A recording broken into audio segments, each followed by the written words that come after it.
The bus left him at the bottom of a hill nobody climbed anymore. It was a little after 9, late in the cold edge of March. Across Salt Lick Creek the old brickyard had been dark a dozen years, its 3 chimneys still standing. They stood the way old men stand at a graveside. Caleb Vance was 21. He carried everything he owned in a black trash bag. The heaviest thing in it was a library card that had expired 2 winters back. He had kept it anyway. A man keeps proof that he once belonged to something. He had not eaten since morning. Up the hill, above the dead kilns and the boarded houses, a small white church leaned into the dark. Its steeple had long since given up being straight. A stranger had spent the last years of his life inside that church, working with his hands and waiting. Caleb did not know that. He did not know that for a dozen years a man he had never met had kept a kind of ledger on him. A money order at Christmas. A library fine quietly paid. Small sums that came with no name attached. All he knew was the cold, and the smell of fired clay that never quite left the valley, and a hunger that had stopped feeling like hunger and started feeling like weather. He sat on the bench outside the shuttered diner and watched his own breath leave him. Once this had been a brick town. Hazel would tell him later how the Mercer Works had run 3 kilns day and night, and how the whole valley had gone to bed by their orange glow. The church on the hill had been raised from their seconds and overruns, brick by brick, by the men who made them. When the works closed, the town did not die all at once. It died the way a fire dies, from the edges in, until only the diner kept a coal. Inside, a woman was wiping down the counter. She saw him through the glass and did not look afraid. That was a thing he had stopped expecting from people who looked at him through glass. She came to the door and worked the bolt. "You'll freeze sitting out there," she said. "Come on in. The coffee's still warm, and I'm not about to pour it down the drain for nobody." Her name was Glenna, and she ran the only place in Morel that kept a light on past dark. That was how it started. The coffee had been on the burner too long, and Caleb drank 2 cups of it like it was something finer. Glenna set a plate of biscuits in front of him without being asked. Then she went back to her counter. She did it the way a person does when she has decided not to make a guest feel watched. She did not ask where he had come from. In a town like Morel, folks had learned that the answer to that question was usually a place somebody was running from. He told her anyway, a little. A group home outside Columbus. Aged out at 18. 3 years of work that came and went, and a last name that opened no doors. He turned the coffee cup a half turn on the counter and did not look up while he talked. It was easier to give a thing away when you did not have to watch it land. "Vance," she said, turning it over in her mouth. "There were Vances here, long time back." He shook his head. He had no people. He had checked the way you check a coat pocket you already know is empty. He had filled out the forms once at 17, the ones the home gave you so you could try to find your blood before you turned into a stranger to the system. The forms had come back the way they always did. No living relations on record. "There's the old church up the hill," Glenna said. "Nobody's set foot in it for a while. The doors aren't locked last I knew. It's dry, mostly cold, but dry." She was not offering him a home. She was offering him a roof for one night. In those hills in March, that was its own kind of mercy. "Take a couple of these with you," she added, and wrapped 2 more biscuits in wax paper without waiting for him to say yes. He slept on a pew with his coat for a blanket and his trash bag for a pillow. The church breathed around him all night, the way old buildings do, ticking and settling as the cold worked through the joints. He dreamed of nothing he could keep. In the morning a letter found him. It came by way of Glenna. She had a cousin at the county clerk's office. The cousin had heard there was a notice with the name Vance on it, sitting in a lawyer's office 30 miles east. Caleb almost did not go. A notice with his name on it had never once been good news. The forms that came back empty, the court dates, the letters that began with the word regarding. But Glenna pressed bus fare into his hand and would not take no for an answer, so he went. The lawyer's office was the kind of room Caleb had only ever stood in to be told what he had done wrong. The carpet was thick enough to swallow sound. A clock hung on the wall worth more than everything in his bag. Behind the desk sat a man in a pressed gray suit. Across from him sat a young man in a torn coat, with a black trash bag set between his shoes, like a thing he did not trust to leave by the door. The 2 of them in one room, it was a hard thing to look at. "Mr. Vance," the lawyer said. His name was Albright. He spoke in a careful, unhurried way, like a man reading aloud from a page only he could see. "Thank you for coming. I'll be plain with you. I expect you've had enough people not be." He opened a folder. My client passed away in January. His name was Elias Crane. I don't believe you knew him. He didn't expect you would. Albright slid a single sheet across the desk. Mr. Crane left instructions. He owned a property in Morel, the church on the hill, and the 11 acres it sits on. He paused. Under the terms of his will, you have the right to purchase it for $10. Caleb looked at the paper. The words would not arrange themselves into anything. $10, he said. He waited for the catch. There was always a catch. A fee, a debt, a line of fine print that turned a gift into a trap. He had spent his whole life learning to find the hook inside the bait. He turned the page over. The back was...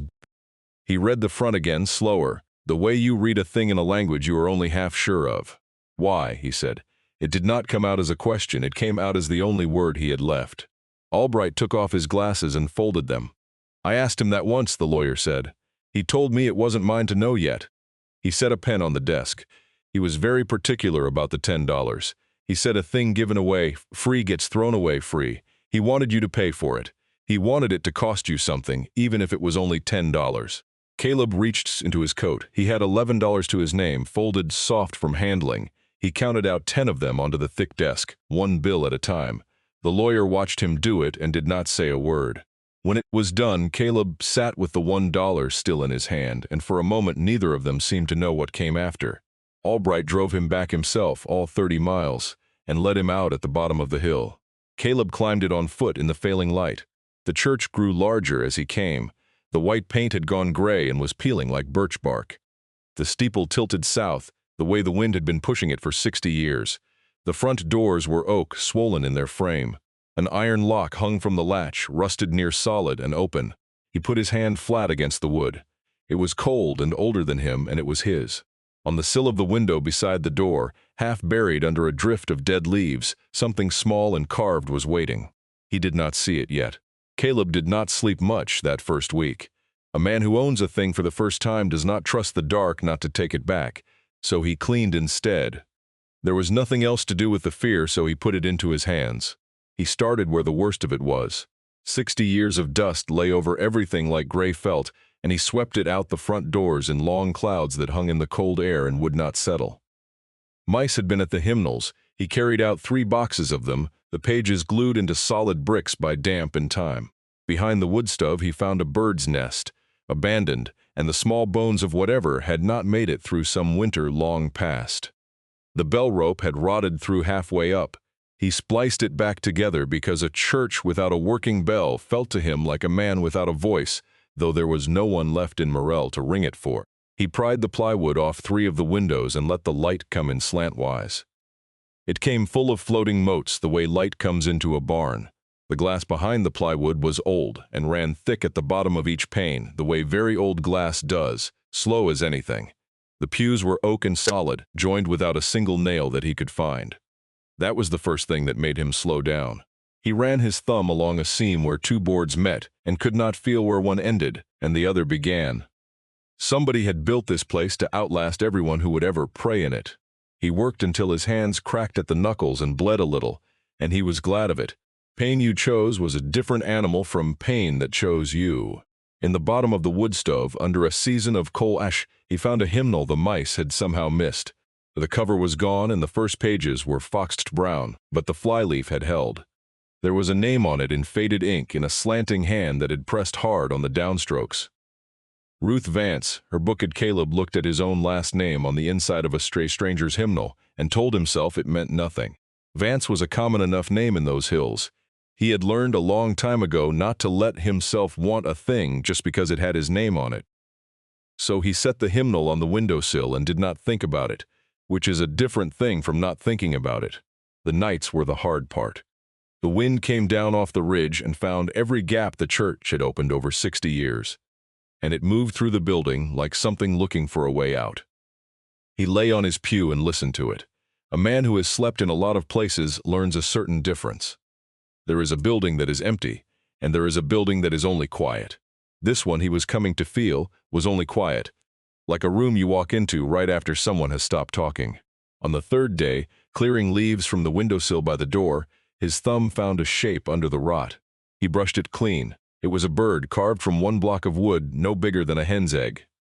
A small brown wren, its tail cocked up the way wrens carry it. Every feather was suggested in a few clean strokes of a knife, no more.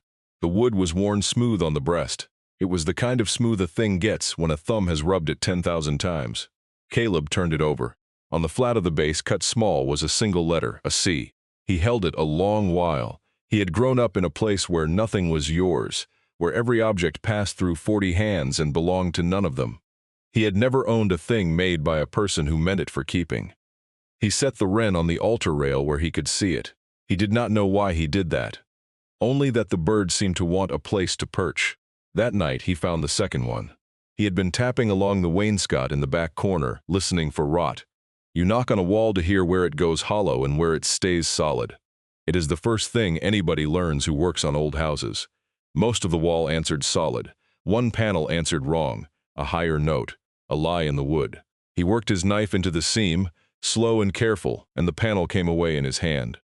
Behind it sat a little hollow somebody had cut on purpose. Inside the hollow was another wren. This one was paler, older, the knife strokes a touch less sure. A younger man's bird, the same cocked tail, the same C on the base. Caleb sat down on the floor with his back to the wall. He held the two birds in his open palm. He understood, the way you understand cold water, that none of this was an accident. Somebody had hidden a thing for him to find. Somebody had wanted him looking. He just did not know who or why a stranger would. It was around then that the live one came. He had left the door propped to air the place out.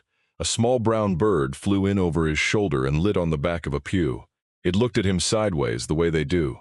A Carolina wren, tail cocked up exactly like the carved ones, loud out of all proportion to its size. It scolded him for a while in that ringing voice that fills a whole hollow. Then it flew up into the rafters over the altar and was quiet. In the morning there was a second one, and the two of them went in and out the open window as if they had decided out the building was theirs again. Caleb did not chase them out. It seemed to him a thing Elias would have wanted, the wood birds and the living ones keeping the same house, with a pot of beans and a half a ham, because that was how she said the things she did not have words for. She looked around at the swept floor and the open windows and the spliced bell rope, and she did not say it looked better, but her face did. "You're making a home of it," she said. "I'm making it not fall down," Caleb said. It was the closest he could get to agreeing. She left the food and did not stay to watch him eat it, which he understood now was its own kindness. She had figured out, somewhere in her years of feeding people who came in off the cold, that a man eats easier when nobody is counting the bites. The woman with the flowers came on a Sunday. He heard the gate before he saw her. The rusted hinge had its own particular complaint. Then she was coming up the path, between the leaning headstones out back. She was small and bent, moving slow but not unsteady with a fistful of jonquils wrapped in damp newspaper. She was old the way the hills made people old, dried down to wire and intention. She went straight to a stone near the fence line. She did not look at Caleb at all. First she set the flowers down and said something to the grass that he could not hear. Then she turned, and she saw him standing in the doorway of the church, and she went still. "Lord," she said. Her voice caught on the word. "Lord, you've got her hands." Caleb did not move. "Whose hands?" The old woman came closer, peering, one hand shading her eyes though the afternoon was gray. "Ruth's," she said. "Ruth Vance. You're a Vance. You don't have to tell me. It's all over you." She stopped a few feet off. "I'm Hazel Pruitt. I'm about the last one left who remembers when this church still had Sundays in it." She told him things he had to sit down to hear. That Ruth Vance had kept this church when Hazel was a girl. Not as a preacher. Women did not preach here then. She was the one who unlocked the doors and rang the bell. She saw to the wood stove, and she fed whoever came up that hill hungry, and a lot came hungry, in the years the kilns shut and the years after. Hazel had been one of them herself, once. A girl of 7 sent up the hill with a tin pail because her own people had nothing, and sent back down it full. "She never once made you feel it," Hazel said, "that you were taking. She had a way of handing you a thing so it felt like you'd done her the favor of carrying it off." She looked at her hands in her lap. "There's not many can do that. I've tried my whole life and never got the knack." Ruth had a hardness in her family, Hazel said. A son who left and did not write. The line had gone thin, then scattered, then gone, or so everyone had thought. "And the man who left it to me," Caleb said. "Crane." Hazel's face changed at the name. It softened and saddened at once. "Elias. She bought this place near 20 years back. The county was fixing to tear it down for the brick in the foundation. He paid cash. Nobody knew why. She looked at the church, at the new sweep marks on the old floor. He wasn't from here, not really. He'd come and he'd go. He was looking for somebody. Took him the longest time. Looking for who? He'd ask me every few years. Had I heard of any Vances? I never had, not till now. Her eyes came back to Caleb. He found you too late to meet you, I expect. That would be like him. Caleb showed her the birds. She took one in her palm, and her thumb went to the worn breast like it already knew the way. He carved these everywhere, she said. All his life. Couldn't sit still without a knife and a scrap of wood in his hands. I asked him once why it was always a wren. She handed it back. He said a wren's the littlest bird in the brush and the loudest singer in it. Said nobody ever looks at one. Said the whole holler hears it anyhow. She smiled just at the corner of her mouth. I thought he was talking about birds. Took me till just now to know he wasn't. She did not stay long, old knees and a long walk down. But before she went, she pointed her chin at the choir loft over the entrance. He spends time up there, she said. When he was here, you ought to look. That night, Caleb found the workbook. It was in the loft in a flat tin that had once held loose tobacco. The tin was tucked under the bottom riser of the little stair, in a notch cut to fit it. Inside was a carpenter's notebook, the pages soft and furred at the corners from a working man's hands. Most of it was measurements, board feet, angles. The rise and run of a stair, worked and reworked, until the man got it the way he wanted it. The hand was small and square and patient. But on one page, between two columns of figures, a single line ran off on its own. It was written slower than the rest. The pencil pressed harder.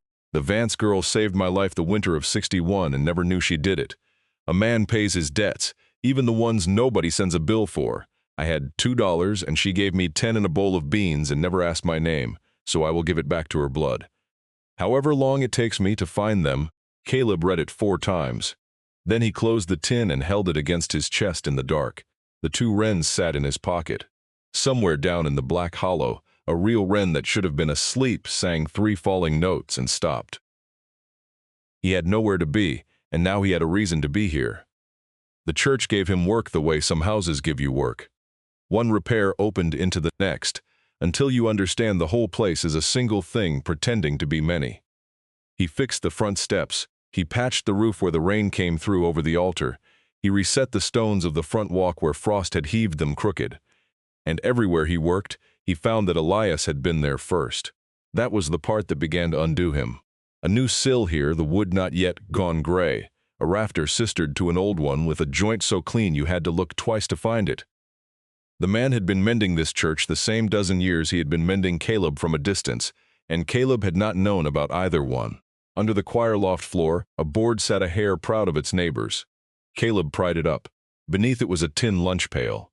Inside the pail was a stack of money order receipts, held with a rubber band gone to glue.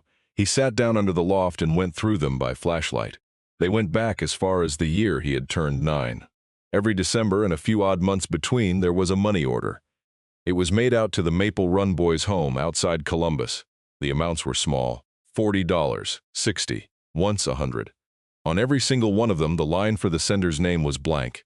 Caleb knew Maple Run. Caleb had lived at Maple Run from the time he was 9 until they put him out at 18.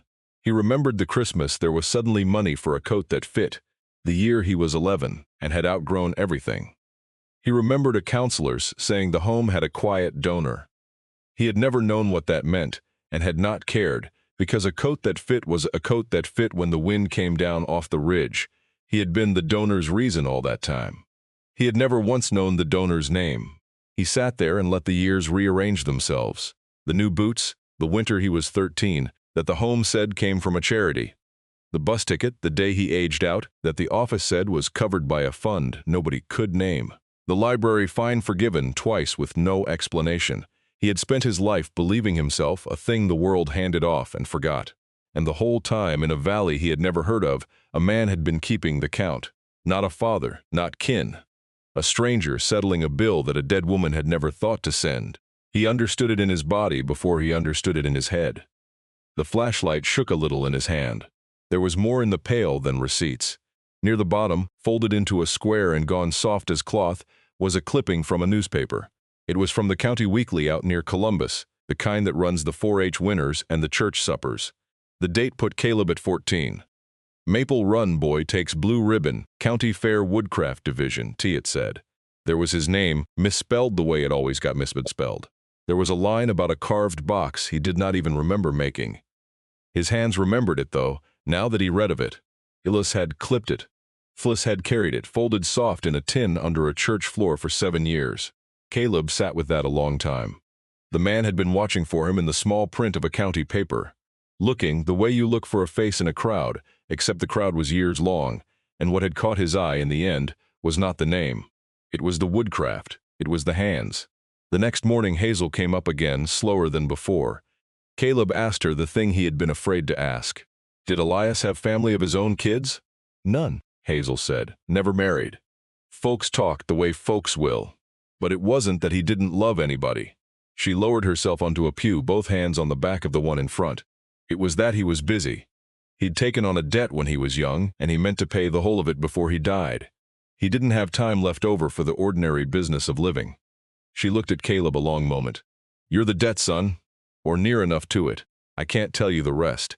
He never told me all of it, and I'm not one to guess out loud about a dead man. He could have just left me the money, Caleb said. If it was a debt, he could have mailed it, like all the rest. He could have. Hazel nodded slowly. But money's the easy half of a debt like that. He didn't want to pay you. He wanted you found. There's a difference, and you'll feel it before you can say it. That was the day the phone rang at Albright's office. Caleb had given the lawyer the diner as a place to reach him. Glenna walked the message up the hill herself, breathing hard from the climb, her face set in a way Caleb had not seen on it before. A woman called the lawyer, she said. Says she's your aunt. Says her name's Sharon Vance, and there's been a mistake, and the church ought to be hers. Says she's already spoke to a lawyer of her own. Glenna handed him the slip of paper with a number on it. She wanted to know what the property's worth. That was the first thing out of her mouth. Not who you were, what it's worth. Caleb had a living relative. He had learned of her existence and her opinion of him in the very same breath. He folded the paper and put it in the tin with the money orders. That was where the other facts about his family were kept. Albright called the diner again 2 days later, and this time Caleb walked down to take it. The lawyer's voice was even and unhurried, the way it had been across the desk. The will was sound, he said. Elias had built it like one of his joints. Every part locked into the next, nothing left for a prybar to catch. Sharon Vance could spend money on lawyers if she liked. She would not get far. She's a half-sister to your father, near as I can make out, Albright said. She didn't know you existed until she read the notice in the paper. Now she knows 2 things about you. Your name, and that you got something she didn't. Caleb thanked him and hung up the diner's phone and stood in the doorway a minute, looking up the hill at his church. A letter from Sharon herself came 3 days after that, sent registered, so that he had to sign for it at the diner where the rural carrier left it. It was 1 page, typed, no greeting. It said that the property had belonged to the Vance family and ought to stay with the Vance family, and that she trusted he would do the right thing once he understood his situation. She did not ask how he had come to be at a boys' home outside Columbus. She did not ask why no one had come for him in 21 years. She signed it your Aunt Sharon Vance, as though the word were a thing she could claim by typing it. Caleb read it once. Then he folded it small and put it in the tin with the money orders and the ribbon clipping, where the rest of his family was kept. And he found that the 2 halves did not weigh the same in his hand. One of them was a man who had clipped a county paper for 7 years. The other was a woman who had learned his name and his address in the same week and used them to ask for a building. He did not call her back that day or the next. He went instead toward the thing Hazel had not been able to tell him. He had begun to suspect the church itself was telling it to him, 1 board at a time.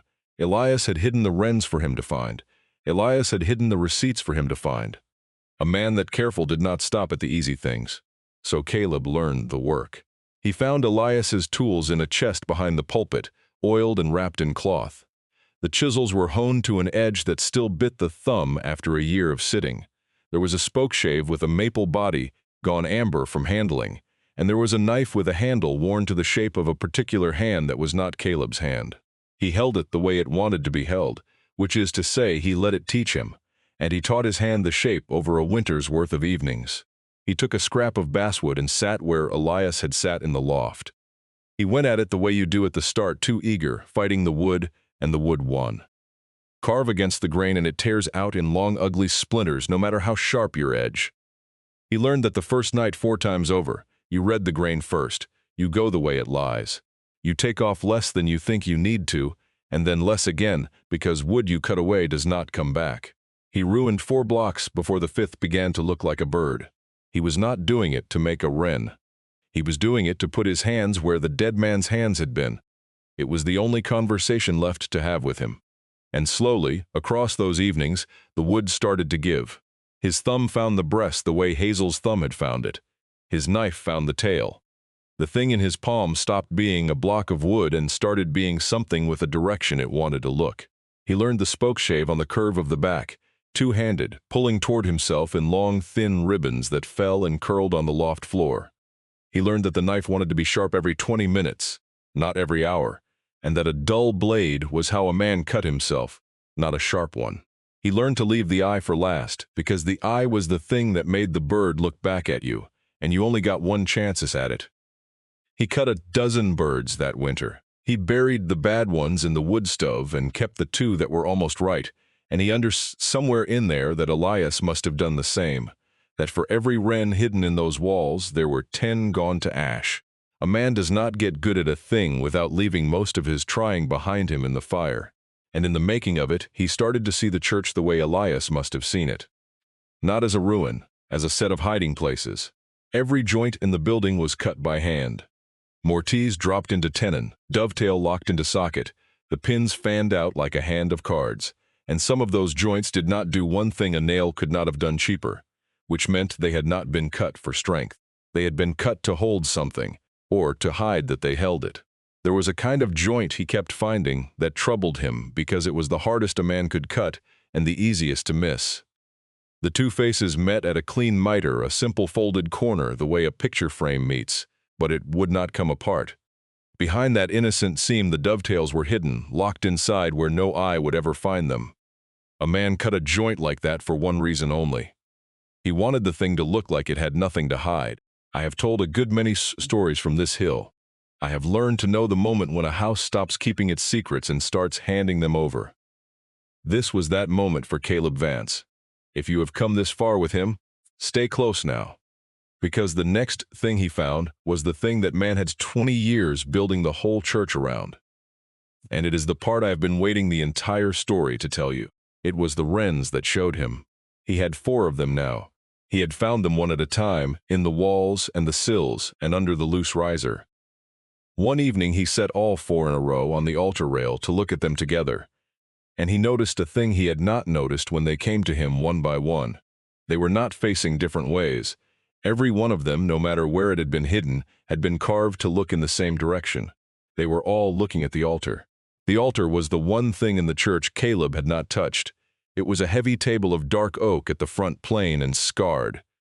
It was older than the rest of the room, the kind of furniture that gets built once and then never moved again. He had cleaned around it a dozen times. He had never once thought to clean under it. He thought about it now. 4 small wooden birds, hidden over 20 years. All of them set to keep their eyes on the same square yard of floor, and the altar built to sit on it, plain as a coffin, with not one seam on it that a man could see. He took up the lantern and went to the front of the church. He got down on his knees in front of the altar, like a man about to pray, which, in a way, he was. He went over the altar the way he had learned to go over everything, with his hands before his eyes. The top was a single slab, too heavy to lift alone, and it did not want to move. He left it. He ran his palms down the sides of the base instead, slow, reading the wood the way he read it now. The front of the plinth was one clean panel. It met the sides in a folded miter, a simple corner, the kind a man cuts when he has nothing to hide. Caleb knew better now. He had cut that joint himself a dozen times that winter. He knew what hid behind an honest-looking miter. The dovetail were in there, locked where no eye would ever find them. A panel cut like that was not holding the altar up. It was holding the altar shut. He felt along the underside of the lip, where the slab overhung the base. His fingers found a shape that did not belong. He brought the lantern close and looked.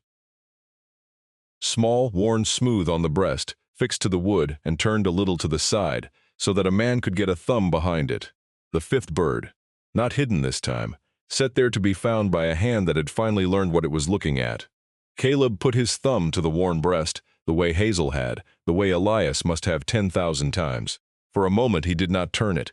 His hand stayed where it was on the small, worn back of the bird.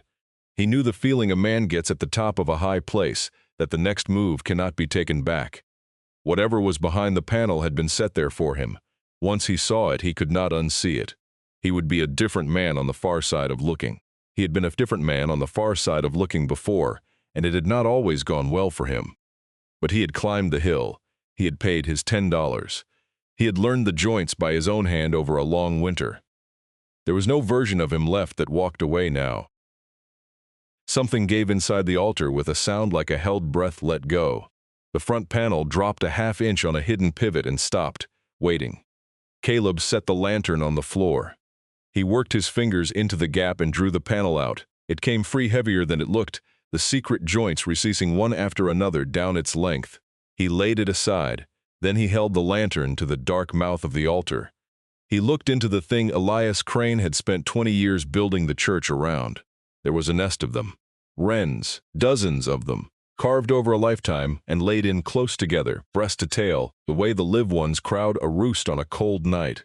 The oldest were dark and worn near to driftwood. The newest still showed the bright, clean cut of the knife. A man's whole craft was in there, from the clumsy first birds to the last sure ones, kept in the dark under the altar of a church that nobody came to. Caleb knelt and did not touch them for a while. He had thought, loosening that panel, that he might find money behind it. Money, or papers, or some last hard fact about who he was. He had not let himself think he would find this. A whole life of small, quiet work hidden under the one place in the building where people used to kneel. Elias had not made these birds to sell or to show to anyone. He had made them to have made them the way other men pray, and then he had given them the safest place he owned. The altar had not been hiding a treasure. It had been keeping a habit. And among the birds, 3 things that were not birds. The first was a $10 bill folded into a square and gone soft as cloth, older than Caleb by 30 years. The second was a ledger, a true one this time. Every sum Elias had ever sent was in it, and the date of it, and one short word, coat, boots, fine. Fair 12 years of a man's quiet accounting, kept where no taxman and no aunt would ever find it. And the third was a letter, in an envelope with one word on the front. In the small, square, patient hand, Caleb had come to know better than his own. It said, Caleb. He carried it to the front pew and sat down under the rafters where the live wrens slept. He opened it by lantern light, and he read, If you are reading this, then I am gone, and you found the place I built it for. I will not waste your time saying I am sorry I never knocked on your door. I had my reasons, and they were good ones. You will understand them by the end of this, or you won't. Either way, it is too late now to argue. I want to tell you about the winter of 1961. I was 16 and I had run off from a bad place. I came down into this valley with $2 and no coat worth the name. The kilns were still going then. I thought I could get work, but a boy with no people gets no work, only watched. I had not eaten in 2 days when I climbed this hill. I had heard there was a church up here that left its door open. I only meant to sleep where it was dry. There was a woman seeing to the stove, Ruth Vance. She did not ask me what I was running from. She did not ask my name. She put a bowl of beans in front of me and let me eat the whole of it before she said a word. Then all she said was, "Eat slow, or you'll make yourself sick." In the morning she pressed $10 into my hand. It was more money than I had ever held at once. I told her I would pay her back someday. She laughed, not unkind, and she said, "You can't pay me back, you can only pass it on." I did not understand her then. I have spent 60 years understanding her. I went looking for her, years on, to put the $10 back in her hand. She was gone by then, so I did what she told me and passed it on where I could. But it never sat right, the debt, because it was hers and I had paid it to strangers. A man wants to pay the one he owes, so I went looking for her people. It took the better part of my life. There was a thing your grandmother asked of me, near the end of her own, the one time well, you are not ready for that part. Maybe you never need to be. Some things a man carries so the next one doesn't have to. I found you at last in a county paper. A boy with her name who worked wood. I knew you were hers before I read a word of the story. I have watched over you the only way a stranger is allowed to, which is from far off, with no thanks owed and none wanted. The church is yours now and the bit of money with it. It is not much, but it was honestly got, and it is a good deal more than I started with. You were never invisible, son. You were only kept in a place where the people who would have looked at you were already gone. I looked. I want you to know that somebody looked the whole time. Now do what she said, pass it on. Caleb read it through once without stopping. Then he read it again, slower. When he came to the line about being looked at the whole time, he had to set the page down on his knee and wait. The lantern burned low. The wrens in the rafters did not stir. He had spent 21 years believing one thing about himself. The thing was that he was a person the world set down and walked away from. Foster homes do not mean to teach you that, but they teach it anyway, in the turnover and the forms and the way no face ever stays. He had built his whole life on that one cold fact, the way you build a house on a slab. And a man he had never met had reached up out of the ground and pulled the slab out from under him. He was left standing on something else, and he did not yet know what to call it. He made himself be clear about one thing, because he had learned the hard way not to let a story run ahead of its facts. Elias was not his father. The letter said so plainly, and Caleb was glad of the plainness. This was not the soft lie the home used to tell the little ones, that somewhere out there a real family was on its way. This was stranger than that, and harder, and truer. A man who owed him nothing had decided he was worth a life's attention. The love in it was not the kind you are born into and cannot help. It was the kind a person chooses, on purpose, with no reason but the choosing. Caleb had not known until that night that the chosen kind existed. He had certainly not known it could be aimed at him. That was the first thing the letter gave him, and it was about Elias. The second came under it, quieter, and it was about Ruth. A grandmother he had never met had fed a starving boy in a church basement, 60 years before Caleb was born. She had set a thing in motion without meaning to and without ever living to see it, and that thing had crossed 60 years to find him in his own worst winter and tell him he had people after all. He was not the dead end of a line that had run out. He was the far end of a kindness that had been traveling toward him the whole time, hand to hand, looking for a place to land. The third thing was the largest, and it had no words, so Caleb did not try to give it any. It was only the understanding that a good thing does not die when the one who did it dies. It goes on. It changes hands. It waits in the dark, under an altar for as long as it has to, and then it finds you when you have stopped expecting to be found. He did not sleep that night. He sat in the front pew with the letter and the nest of wrens and the soft old $10 bill. He let the lantern burn down to nothing, and then he sat on in the dark. The cold came in the way it always did, and he did not get up to feed the stove. Outside the window the black went gray, and the gray went the color of cold ash, and then the first real light came up over the ridge and laid itself flat across the floor. The two live wrens woke in the rafters and went out the open window to whatever wrens do at dawn. Caleb watched them go. He had not wept, and he did not now. The thing in him was too large and too quiet for it. He only sat and held the things the man had left him and let the morning find him there. He took the letter to Hazel in the morning, because there was no one else alive who would understand the size of it. She read at her kitchen table, with her glasses pushed down her nose, slow, her lips moving a little over the hard parts. When she finished, she folded it along the creases Elias had made and handed it back without hurry. For a while she did not say anything. The clock on her wall ticked. A kettle she had forgotten began to think about boiling. The thing he wouldn't finish, Caleb said, the thing Ruth asked him. Do you know it? No, Hazel said, and I'll tell you, I'm glad I don't. She took her glasses off. Elias kept that one his whole life. If he meant to take it into the ground with him, then it was his to take and yours to leave be. She looked at Caleb a moment. There's a kind of respect in not knowing a thing, son. People forget that. They think love means you turn out every pocket. It doesn't. Sometimes it means you let a man keep the one pocket he asks to keep. Caleb folded the letter and put it inside his coat against his chest, where the wrens had ridden the night he first understood. He left her kitchen with a thing he had not had walking in, not an answer. The piece of a question he had decided not to chase. Sharon Vance came up the hill on a gray Tuesday in April, in a car too clean for the road that brought it. He had known she would come. A woman who sends a registered letter is a woman who means to follow it up the hill in person. She got out and looked at the church the way an appraiser looks at a thing, top to bottom, pricing it. She did not look at Caleb at all until she had finished with the building. So you're him, she said. She came up the front walk he had reset stone by stone. She stopped at the door but did not come in, as if the inside were already a thing in dispute. She was 60, hard-faced, with his father's chin, he supposed, though he had never seen his father's chin to compare. She started in on it directly, the Vance family, the property. The right thing to do. The words she had typed, now said aloud, with a lawyer's name folded in to give them weight. Caleb let her finish. He had learned that from Glenna, who always let a man eat before she made him talk. "You can have the money," he said, when she was done. It stopped her. It was not the move she had braced herself for. "What?" "The savings. There's 63,000 and some. You can have it. I'll sign whatever your lawyer wants." He watched her face do the thing he had expected. The quick, bright arithmetic of it run behind the eyes. "But not the church," he said. "The church isn't worth anything. You told me so yourself on the phone. The first thing you asked was what it was worth. The answer is nothing. So you don't want it. You want the money. Take the money." She stood there holding it. He could see her hunting for the trap in it, the way he had hunted for the trap in Albright's office a year before. And she's understood her then better than he wanted to. She had spent her life looking for the hook inside the bait too.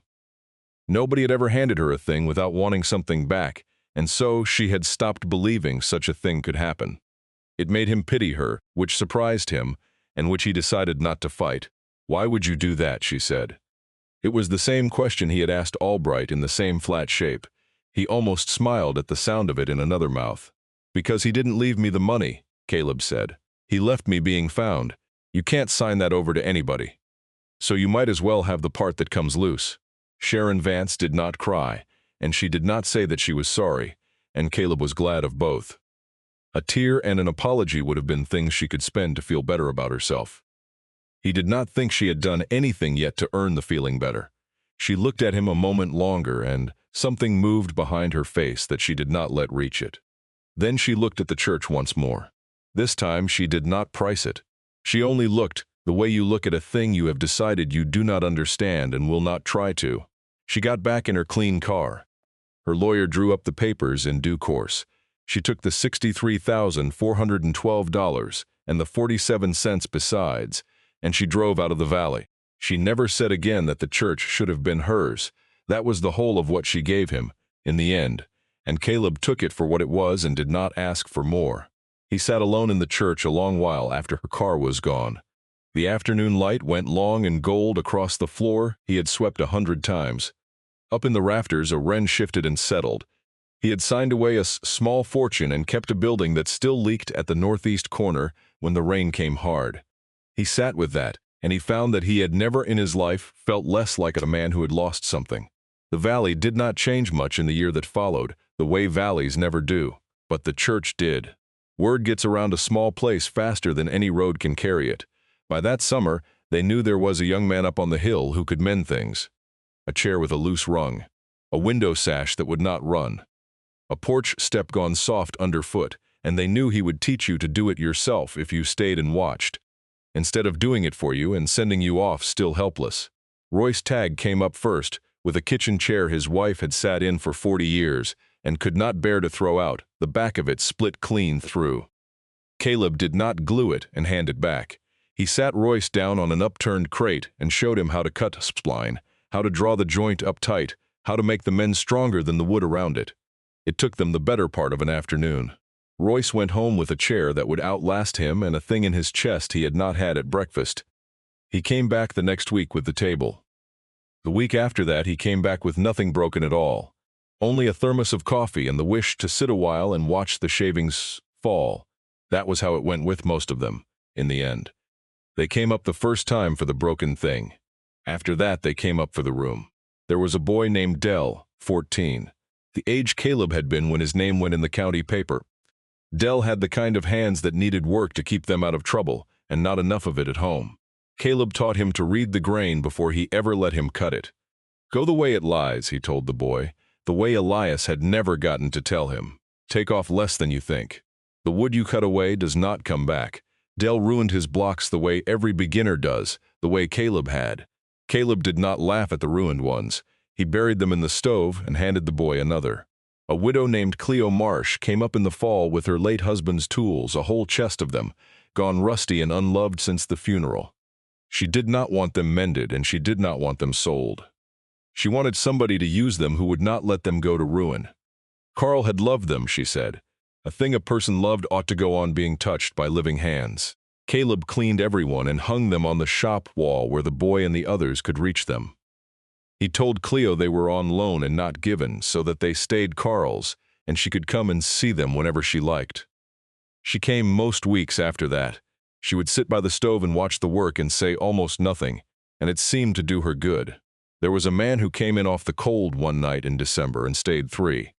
He did not give his name, and Caleb did not ask for it.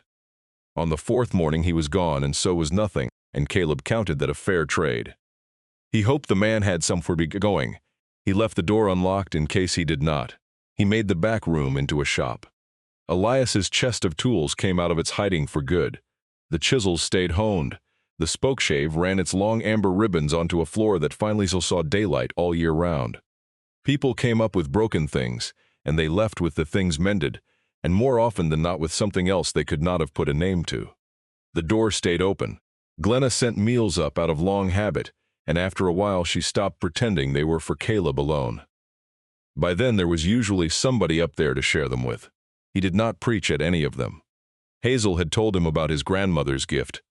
It was a way of handing a man a thing so that it felt like he was doing you the favor by taking it off your hands. Caleb was no Ruth Vance, and he knew it. But he tried her way the best he could work it out, and some days it took, and on those days he understood her a little more. When the first hard cold came down off the ridge that next winter, he kept the wood stove going day and night. And he let it be known, the quiet way that word travels in the hills, that the church on the hill was warm, that the door was not locked.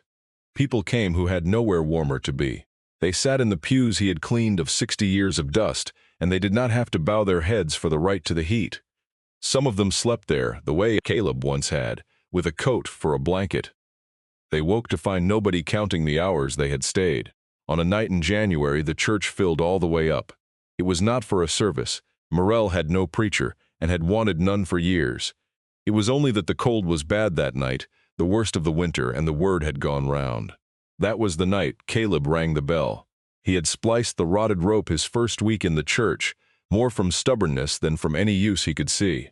A church without a working bell had seemed to him like a man without a voice. He had never once pulled it. There had been no one to call, but the cold that night had teeth in it. He knew there were people down in the dark houses who would not ask for a warm room, even while they froze in a cold one. So he took the rope in both hands and he rang it. The sound went out over the valley the way it had not gone in 60 years. It rolled down over the dead brickyard and the boarded houses and the frozen creek. It said, in the one word a bell knows, "Come up," and they came. One by one and two by two they climbed the hill that nobody climbed anymore. They came until the room Caleb had first found full of dust and ruined hymnals was full instead of breathing people. Glenna brought coffee up in a tall steel urn. Somebody's boy had a fiddle and did not play it well, and not one soul minded. The tall windows Caleb had cleared of plywood ran with the steam of all that warmth meeting all that cold on the glass. Children whose names Caleb did not know chased one another up and down the side aisle until their mothers caught them by the collars. An old couple sat close in the third pew with their hands folded, not talking, the way people sit who have already said everything and have made their peace with it. The whole place smelled of wood smoke and wet wool and burnt coffee. It smelled, Caleb thought, like a building that had remembered what it was for. He had spent a year mending the roof and the steps and the sash and the bell. He understood now that none of that had been the real repair. This was. A roof keeps the rain off an empty room just as well as a full one. It only matters which one the room turns out to be. Hazel Pruitt sat at the back, in the last pew where she could take in the whole of it. Caleb had carved a new wren that week, his own start to finish. He was no longer copying a dead man's hand. He cut the bird the way his own hand had come to want it, over a year of cutting. The breast a little fuller than Elias made them, the tail set at his own angle. He left the eye for last, the way he had taught himself, because the eye was the thing that made the bird look back at you, and you only got the one chance at it. When it was finished, he had carried it to the windowsill by the door. It was the same sill where he had found the first one under the leaves a year before. He set it there to keep its watch over the room. Up in the rafters over the altar, the 2 live wrens had built a nest that spring. They had raised a brood in it and come back to it again in the fall. They were quiet now in all that warmth, tucked up out of the lamplight, 2 small shapes among the old dark beams. Caleb stood at the front of the full room and did not make a speech. He had nothing he wanted to say that the room was not already saying for itself. He looked instead at the windowsill, at the wren he had made, lit from behind by the cold blue dark, and from in front by the gold of the stove and the lamps. He thought about a boy with 2 souls 60 years gone. He thought about a bowl of beans and a folded $10 bill. He thought about a hand pressing it into another hand and saying, "You can't pay me back, you can only pass it on." Hazel watched the room a long moment. The steam on the glass, the people in their coats, the boy at the front with her old friend's hands. Ruth would have liked the noise, she said. No one heard her but the woman in the pew beside her, and that was all right. Some things you say to the grass, and some things you say to the living. The difference between them is not always as wide as people think. Sharon Vance sent one card the next Christmas. There was no letter in it, only her name signed at the bottom. She never came up the hill. Caleb set the card on the sill near the wren and let it stay there, neither forgiven outright nor thrown away, which was the truest place he had for it. Some doors you leave unlocked your whole life, and the person never walks through. You leave them unlocked anyhow. That part is yours to do. The walking through is theirs. A man can only ever do his own part and trust the rest to whoever is going to do theirs or not. He kept the door open, he kept the stove fed. That spring he did a thing he told no one about. He walked down to the county seat, to the same window Elias must have used, and he bought a money order. He made it out to the Maple Run Boys' home for $40, which was what he could spare that month. On the line for the sender's name he wrote nothing at all. He mailed it and walked the 30 miles worth of road back toward his hill, and he did not feel he had done anything worth the telling. He had only moved a thing 1 seat further down a very long table. Somewhere a boy with no people would get a coat that fit, and would never know whose hand had reached that far to put it on him.